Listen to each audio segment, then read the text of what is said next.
इधर रायपुर उत्तर विधानसभा सीट से कांग्रेस से बागी हुए निर्दलीय प्रत्याशी अजीत कुकरेजा ने जीत का दावा किया है। और इतना ही नहीं, कुकरेजा का दावा है कि कांग्रेस के 70% और बीजेपी के 30% कार्यकर्ताओं ने उनके लिए ही काम किया है। छत्तीसगढ़ में मतदान के बाद अभी इस बात की चर्चा है कि कौन प्रत्याशी जीतेगा, कौन हारेगा और 3 दिसंबर के बाद किसकी सरकार बनेगी। जो मैदान में प्रत्याशी थे वो आकलन कर रहे हैं, लोगों से फीडबैक ले रहे हैं कि उनकी स्थिति क्या है, क्या वो जीतने की स्थिति में है। रायपुर उत्तर विधानसभा एक ऐसी सीट रही जहां से कांग्रेस से बागी होकर अजीत कुकरेजा ने निर्दलीय चुनाव लड़ा और सबसे ज़्यादा निर्दलीय प्रत्याशी की किसी की चर्चा रही प्रदेश में तो रायपुर उत्तर विधानसभा से रही। हमारे साथ प्रत्याशी मौजूद हैं, उनसे बात करते हैं कि आखिर इस चुनाव को उन्होंने पूरी ताकत से लड़ा और क्या स्थितियां बनी हैं और क्या रुझान लग रहा है। देखिए, लगभग आज 10 दिन हो गए चुनाव हुए और लगातार हमारी जो प्रोफेशनल टीम है वो बूथ बूथ जाके एनालिसिस कर रही है, area wise caste wise analysis कर रही है और जो समीकरण बैठ रहा है हमको ऐसा लग रहा है कि हमारा रिजल्ट पॉजिटिव रहेगा।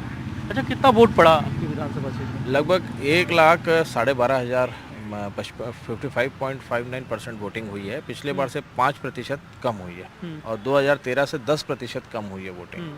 पर मैंने फील्ड में एक चीज़ देखी, जिस दिन वोटिंग थी तो मैक्सिमम वोट हमारे ही कार्यकर्ता निकाल के वोटिंग करवा रहे थे। ना कांग्रेस पार्टी के वहाँ लोग अवेलेबल थे, ना भाजपा के थे।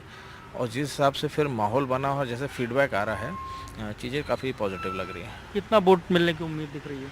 देखिए, कितना मिलेगा ये आकलन तो कर पाना मुश्किल है, क्योंकि 3 तारीख को जब ईवीएम खुलेगी तब पता चलेगा।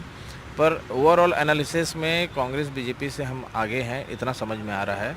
और जो लोगों को फीडबैक आ रहा है, और प्लस मेरा फीडबैक नहीं है, क्योंकि लोग तो मुझे कहेंगे कि भाई हमने आपको वोट किया। जो मेरी टेक्निकल टीम फील्ड में घूम रही है और सर्वे ले रही है, तो उस सर्वे के आधार पर आ रहा है कि दोनों पार्टियों से आगे हैं हम।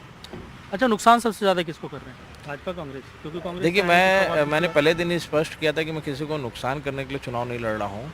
और मेरी तैयारी 9 साल से मैं इस विधानसभा में तैयारी कर रहा था। 201 बूथ में मेरी टीम थी। जिस दिन वोटिंग हुई तो कांग्रेस और भाजपा दोनों को ये लग रहा था कि 10 दिन के अंदर ये 201 बूथ में पोलिंग एजेंट नहीं बैठा पाएंगे।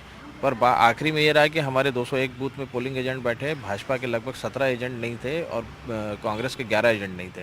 तो तैयारी हमारी अच्छी थी और फील्ड में लोग काम कर रहे थे। बूथ वाइज अनुभाग लेवल पे काम हुआ है और कुछ भी हवा ही नहीं हुआ है। अच्छा, अगर आप जीते तो आप कांग्रेस से जुड़े रहे हैं लंबे समय तक, और अगर ऐसी ज़रूरत पड़ी तो क्या कांग्रेस में शामिल होंगे या भाजपा में जाएंगे? देखिए, कांग्रेस से अलग होकर चुनाव लड़ने में ही बहुत टफ डिसीजन था। दिल में पत्थर रखकर हमने ये निर्णय लिया। पर अब मुझे ऐसा लगता है कि 3 तारीख को निर्णय आता है, उसके आधार पर ही आगे की रणनीति बनेगी थी, कैसे क्या करना है। और मैं डिसीजन उस आधार पर लूँगा जिसमें मेरी विधानसभा का विकास, मेरी विधानसभा के लोगों का फ़ायदा जिसमें अधिक होगा। अच्छा, कांग्रेस की टीम थी, कांग्रेस से आप थे, तो इस चुनाव में जो कांग्रेस की टीम थी उसका प्रत्यक्ष और अप्रत्यक्ष कितना समर्थन रहा? देखिए, लगभग कांग्रेस पार्टी के इस विधानसभा के 70% लोग मेरी मदद कर रहे थे। उसमें से 50% ऐसे थे जिनको 6 साल के लिए निष्कासित कर दिया गया है और कुछ ऐसे सीनियर लीडर्स थे जो अंडरग्राउंड सपोर्ट कर रहे थे, खुल के नहीं आ रहे थे। और उनका भी एक था कि हो गया, बदलाव होना चाहिए, बार बार हम एक ही कैंडिडेट को जिता रहे हैं, काम नहीं हो रहा है। तो अच्छा समर्थन मिला। भाजपा के लोग भी, यानी मैं बताऊंगा संघ के लोग मेरे नामांकन रैली में खुले में आए। मैं जब डोर टू डोर प्रचार कर रहा था तो खुल के आए। काफ़ी लोगों को बीजेपी से भी नोटिस आया है निष्कासन का, पर लोगों ने खुला समर्थन किया। तो ये आप दावा कर सकते हैं कि जीत रहे हैं चुनाव? देखिए, रिजल्ट हमारे आकलन में पॉजिटिव रहेगा। अब एग्जैक्टली क्या रहेगा, कितना रहेगा, वो 3 तारीख को देखना पड़ेगा। बिल्कुल 3 तारीख को ही तय होगा कि कौन जीता कौन हारा, लेकिन उसके पहले चर्चाएं हो रही हैं और लोग आकलन कर रहे हैं। जैसा कि अजीत कुकरेजा का भी दावा है कि कांग्रेस छोड़कर उन्होंने उत्तर विधानसभा से चुनाव लड़ा और उनके पक्ष में ये चुनाव रहेगा और जीत उनको मिलेगी, इसका उन्हें भरोसा है। और आने वाले समय में वो निर्णय लेंगे कि किस पार्टी के साथ रहेंगे।